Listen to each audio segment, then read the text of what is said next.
नमस्कार। राज की बात में आपका स्वागत है। विपक्ष की चतुराई देखिए, बाहर में तो ऐसे प्रोटेस्ट कर रहा है जैसे कि सरकार के साथ संघर्ष के मोड में है, झगड़ा है। प्रधानमंत्री मोदी को कोई भी अपशब्द कहने से अपने आप को रोकता नहीं है। जितनी बेशर्मी हो उतनी कर लेते हैं और इसमें अगली कतार में खड़ी हैं ममता बनर्जी।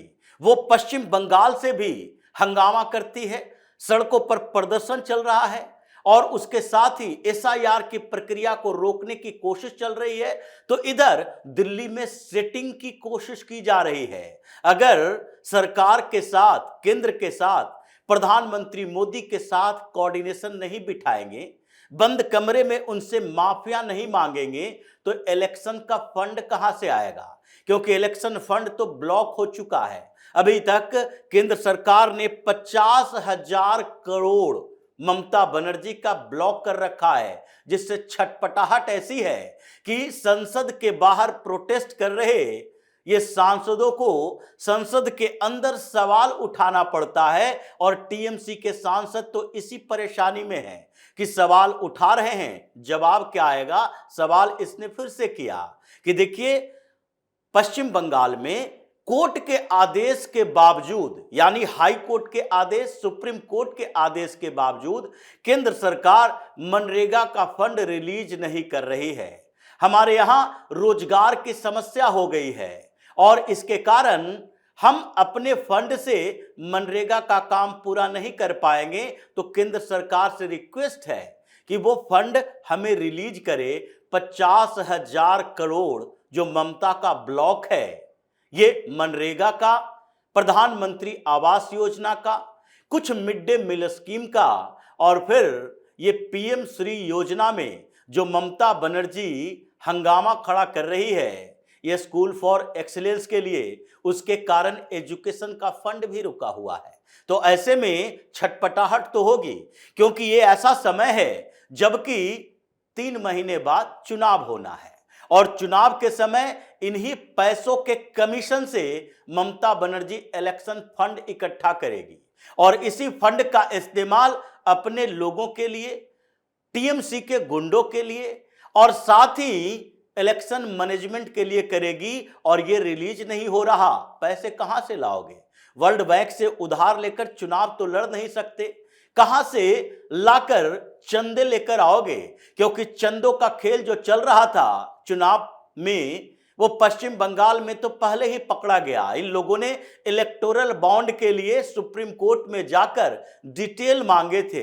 डिटेल आया तो पता चला ये लॉटरी किंग वाला केरल से चलकर पश्चिम बंगाल पहुंचा है। ये दिल्ली में नहीं रुका, ये भारतीय जनता पार्टी को पैसे नहीं देता है, बल्कि ये सबसे ज्यादा पैसा केरल में, जहां से वो है पिनराई विजयन की पार्टी को, सीपीएम को, सीपीआई को, उसके बाद वहां से चलता हुआ आंध्र प्रदेश में उस समय जगन मोहन रेड्डी को, और फिर वहां से चलता हुआ ये पश्चिम बंगाल पहुंच जाता है, जहां पर पश्चिम बंगाल के रास्ते नॉर्थ ईस्ट तक पहुंच बनाता है और वहां लॉटरी का कारोबार करता है और उसमें ममता बनर्जी को करोड़ों करोड़ का फंड देता है। लेकिन ये फंड भी ब्लॉक हो चुके हैं। अब ये भी चंदा देने वाले नहीं, क्योंकि लग गया है सारे बड़े उद्योगपतियों को भी जो चुनावी फंड देते हैं, चंदा देते हैं, कि पश्चिम बंगाल में अब ममता बनर्जी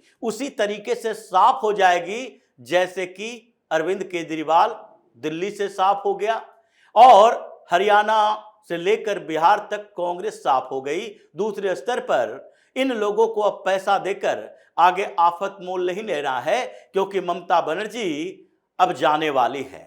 अब ऐसी समस्या आ गई है कि सरकारी पैसे का ही इस्तेमाल किया जा सकता है। चुनाव आयोग ने एसआईआर पर अंकुश लगा रखा है और इसके कारण परेशानियां दूसरे लेवल पर बढ़ रही है। एसआईआर की प्रक्रिया को रोकने की कोशिश में हिंदू नाराज हो रहे हैं, मुसलमान खुश हो रहे हैं। सब परेशानी तो मुसलमानों के बीच भी है, लेकिन वो ममता बनर्जी से थोड़ा खुश हो रहे हैं कि इन लोगों ने मिलजुल कर कम से कम बाबरी मस्जिद को जिंदा तो रखा है। लेकिन ये सारी कॉन्स्पिरेसी पैसे के लिए है कि किसी तरीके से केंद्र सरकार 50,000 करोड़ का वो फंड रिलीज कर दे और कुछ जो हिस्सेदारी है पश्चिम बंगाल की, जो भ्रष्टाचार के कारण केंद्र सरकार ने रोक रखा है, लगभग 1 लाख करोड़, जिसकी डिमांड के लिए ममता बनर्जी अपने लाओ लश्कर के साथ दिल्ली कूच करने वाली है। कह रही है दिल्ली में हम धरना प्रदर्शन करेंगे, लेकिन संसद के अंदर सारी सेटिंग गेटिंग, इनके सारे सवाल खत्म हो गए, इनको कुछ मिलने वाला नहीं है। केवल मनरेगा के फंड के लिए एक नहीं बल्कि 10-10 सांसदों ने सवाल किए, लोकसभा में भी राज्यसभा में भी।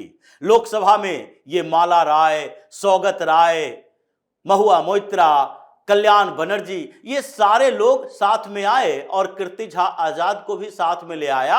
अलग अलग सवाल पूछे गए रूरल डेवलपमेंट मिनिस्ट्री से कि देखिए मनरेगा का फंड तो अब हो जाना चाहिए रिलीज, क्योंकि कलकत्ता हाईकोर्ट ने जून में ही फैसला सुनाया है कि नहीं, केंद्र सरकार को किसी भी तरीके से मनरेगा के फंड को रिलीज करना चाहिए पश्चिम बंगाल का। लेकिन उसके बाद भी केंद्र सरकार रिलीज नहीं कर रही है।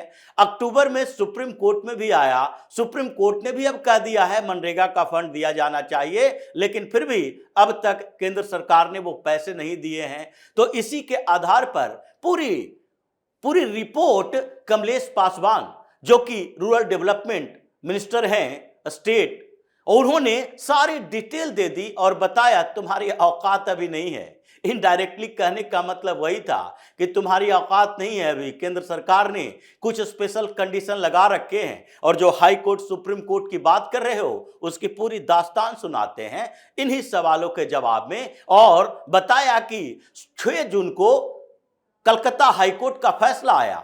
फैसले में कहा गया कि नहीं, मनरेगा में कई अनियमितताएं तो पश्चिम बंगाल में है, लेकिन फिर भी सरकार को छोड़ दीजिए, डायरेक्ट केंद्र सरकार कोऑर्डिनेशन करे और वहां पर डिस्ट्रिक्ट मजिस्ट्रेट को जिम्मेदारी दी जाए और मनरेगा का फंड किसी तरीके से इन प्रकार रिलीज करना चाहिए। ये लीव पिटीशन सुप्रीम कोर्ट में केंद्र सरकार ने डाला। उसके बाद केंद्र ने सुनवाई के दौरान कुछ बातें रखी कि कैसे कैसे पिछले 2014 से 2022 तक, जब तक मनरेगा का फंड पश्चिम बंगाल में जाता रहा, उस समय तक 51 से 80 लाख परिवार ऐसे थे जिसको फायदा पहुंचाया गया। लेकिन जब जांच हुई तो 51 से 80 लाख परिवारों के बीच ये कौन से लोग थे? मनरेगा में श्रमिक जिसको कहा जाता है, ये मजदूर नहीं थे, ये टीएमसी के कार्यकर्ता जो बीपीएल सूची में जिनका नाम भी नहीं है, जिसकी अच्छी खासी प्रॉपर्टी है, जिसके मकान हैं, जिनके घर में जॉब है, उसको भी जॉब कार्ड दिया गया। आधार कार्ड के माध्यम से ये पैसे पहुंचाए गए। और ये तरीके वही थे कि जैसे कि हम डायरेक्ट अपने लोगों को पैसे सरकार से नहीं दे सकते, तो इनडायरेक्ट एक पेंशन फंड बना दिया गया। आप चुनाव में हमें सपोर्ट करो और हम मनरेगा का पैसे का बंदरबाट अपनी पार्टी में करेंगे। तो ऐसे में कैसे इन लोगों को मनरेगा का फंड दिया जाए? जो ओरिजिनल लोग हैं, जिनको ये मिलना चाहिए, उसे दिया ही नहीं जा रहा है। इसी के बाद सुप्रीम कोर्ट में सुनवाई चली और सुप्रीम कोर्ट ने कहा कि नहीं, एक काम कीजिए, आप स्पेशल कंडीशन की जो बात कर रहे हैं पश्चिम बंगाल के लिए, वो स्पेशल कंडीशन केंद्र सरकार की जिम्मेदारी है, वो अपने स्तर पर कीजिए और उसके बाद आप फंड रिलीज कीजिए।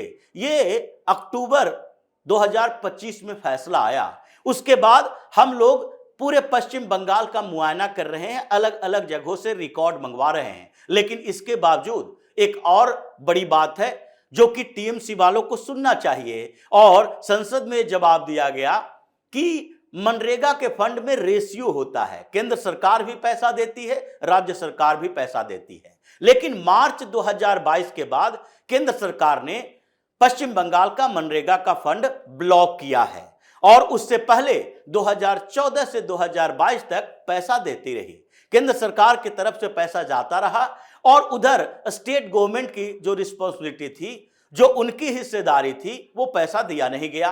3000 करोड़ रुपया स्टेट गवर्नमेंट ने केंद्र सरकार के दबा के रखे हैं, अभी तक वो अपना पैसा दे ही नहीं रही है।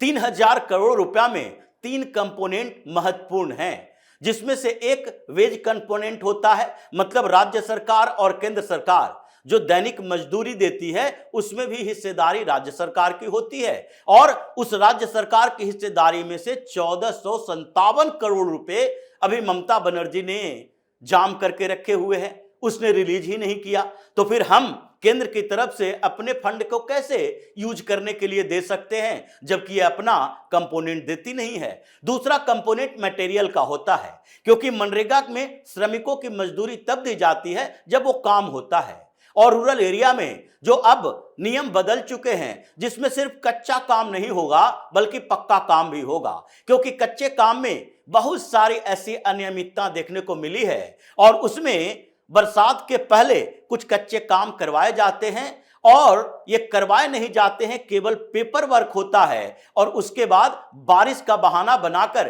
कि बारिश हुई सब कुछ बह गया और उसके बाद उसी का पैसा निकाला जाता है और ये केवल केंद्र के फंड का दुरुपयोग किया जा रहा है। इसलिए पक्का काम भी कहा गया है तो उसमें कुछ मटेरियल कंपोनेंट भी होते हैं। मटेरियल कंपोनेंट का 1600 करोड़ रुपया अभी पश्चिम बंगाल में बकाया है, वो रिलीज नहीं कर रहा। तो किस आधार पर हम ये पैसे रिलीज करें? स्पेशल कंडीशन अभी विचार कर रहे हैं कि कैसे लाया जाए, और इस बीच अगर आचार संहिता लागू हो गया तो उसके बाद तो ममता बनर्जी डायरेक्ट उस पैसे का उपयोग ही नहीं करेगी, यही चल रहा है। और इसके अलावा एक तीसरा कंपोनेंट एडमिनिस्ट्रेटिव कंपोनेंट होता है जिसमें प्रशासनिक खर्चे उसमें शामिल होते हैं, उसका भी 17 करोड़ रुपया ये दबा कर रखी हुई है। तो ऐसे में अभी कुछ समय लगेगा, ये संसद में जवाब दिया गया, इन लोगों की बेचैनी बढ़ी और फिर सारे सांसद मिलजुल कर चले गए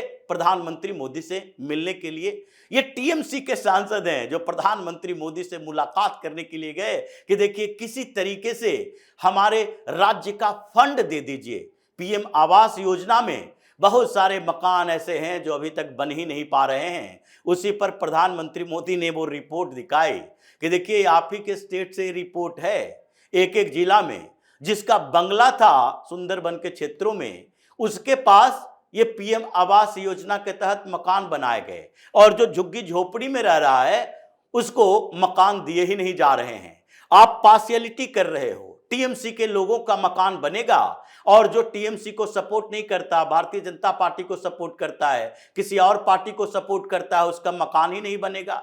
तो पीएम आवास योजना के तहत जो रिपोर्ट बनाए गए हैं और जो उसके ऊपर एक्शन लिए गए हैं उसी के आधार पर अब होगा, जिसमें यह कहा गया है कि पंचायत से एक लिस्ट जाए, वो लिस्ट ब्लॉक में जाएगा, ब्लॉक में स्क्रूटनी होगी, वो डिस्ट्रिक्ट मजिस्ट्रेट के पास जाएगा यानी डीएम के पास जाएगा और वहां से अप्रूवल होगा। उसके लिए उसका पूरा बैकग्राउंड चेक करना पड़ेगा कि उस व्यक्ति का नाम जो रिकमेंड किया गया वो व्यक्ति सही मायने में इस स्कीम के लायक है कि नहीं। और ये सारी रिपोर्ट के बाद ही डायरेक्ट केंद्र सरकार की तरफ से पीएम आवास योजना के तहत उन लोगों के खाते में पैसे जाएंगे। 1,80,000 रुपया ऐसे ही मुफ्त में नहीं दिए जाएंगे आपके लोगों को। तो इसीलिए न तो पीएम आवास, न मिड डे मील स्कीम और न ही ये मनरेगा का फंड, 50,000 करोड़ रुपए का फंड का मतलब होता है कि ममता बनर्जी ये जो 20 से 30% कट मनी वाला कमीशन वाली सरकार चलाता है उसमें से 10,000 करोड़ तो इनके पास ऐसे ही आता और वही इलेक्शन मैनेजमेंट में लगाती। लेकिन इलेक्शन फंड पर जो एक साथ अटैक हुआ है और साथ ही चुनाव आयोग ने जो अंकुश कसी है जिसके कारण ममता बनर्जी छटपटा रही है, दिल्ली से बंगाल तक इनके सांसद परेशान हैं, हंगामा कर रहे हैं और निपट रहे हैं एक एक करके, क्योंकि उनको तो ममता बनर्जी भी यही कहकर भेजती है दिल्ली जाओ सेटिंग करके आओ, ये राहुल गांधी अपने रास्ते पर चलेगा, हमें ऐसे ही बीच में छोड़कर चला जाएगा। लेकिन सरकार हमें पश्चिम बंगाल में बचानी है तो हमें अपने तरीके से कोशिश करनी पड़ेगी। ये सारे लोग परेशान हैं इस बात को लेकर कि पैसा नहीं तो चुनाव नहीं, तो कैसे हम लोगों को इन्फ्लुएंस कर पाएंगे। चुनाव में पैसे की अहमियत होती है, जरूरत होती है और प्रशांत किशोर जैसे लोग अभी जो बेरोजगार बैठे हैं, ममता बनर्जी ने तो फिर से अप्रोच किया है कि भाई आ जाओ, कम से कम अपनी कंपनी के साथ कुछ इलेक्शन मैनेजमेंट कर लो, लेकिन अभी जो बिहार चुनाव में खेल हुआ, प्रशांत किशोर को और पैसे चाहिए और पैसे की डिमांड भी बढ़ गई है। अलग अलग तरीके से जो परेशानी ममता बनर्जी की है, वो रो रही है, छटपटा रही है, लेकिन कर कुछ नहीं पा रही है। तो इसी तरह की खबरों के साथ फिर से हाजिर होंगे, तब तक के लिए बने रहिए हमारे साथ और देते रहिए हमें सहयोग, ताकि इसी तरह की खबर हम आपके लाते रहें। धन्यवाद।